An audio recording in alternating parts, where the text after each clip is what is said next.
மயிலாடுதுறை மாவட்டம் சீர்காழி அருகே கொள்ளிடம் படுகை கிராமங்களில் வெள்ள பாதிப்புகளை பார்வையிட சென்ற அமைச்சர் மெய்யநாதனிடம் பொதுமக்கள் வாக்குவாதம் செய்ததால் பரபரப்பு ஏற்பட்டது. நாதல்படுகை கிராமத்தில் வெள்ள பாதிப்பை பார்வையிட சென்ற அமைச்சர் மெய்யநாதனை பொதுமக்கள் சிலர் சூழ்ந்து கொண்டனர். அவரிடம் கடந்த 2022ஆம் ஆண்டு சாலை அமைத்து கொடுப்பதாகவும் புயல் பாதுகாப்பு மையம் அமைத்து கொடுப்பதாகவும் அளித்த வாக்குறுதிகள் என்னவாயிற்று என்று கேட்டு வாக்குவாதம் செய்தனர். அமைச்சர் விளக்கம் அளித்த போதிலும் பொதுமக்கள் தொடர்ந்து வாக்குவாதம் செய்ததால் போலீசார் அவர்களை சமாதானம் செய்து அனுப்பி வைத்தனர்.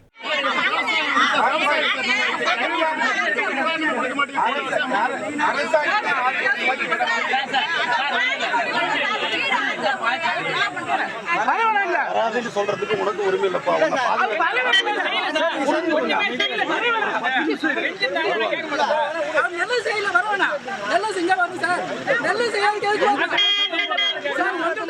மயிலாடுதுறை மாவட்டம் சீர்காழி அருகே வெள்ளம் சூழ்ந்த பகுதிகளை அமைச்சர் மெய்யநாதன் பார்வையிட்டார். முதலைமேடு திட்டு, வெள்ளை மணல் ஆகிய பகுதிகளில் ஆய்வு மேற்கொண்டார்.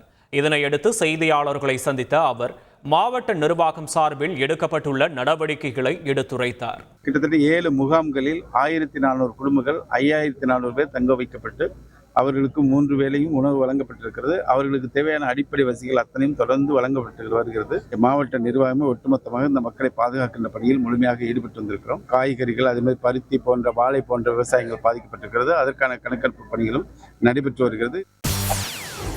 செய்திகளை உடனுக்குடன் தெரிந்து கொள்ள உடனே சப்ஸ்கிரைப் பண்ணுங்க.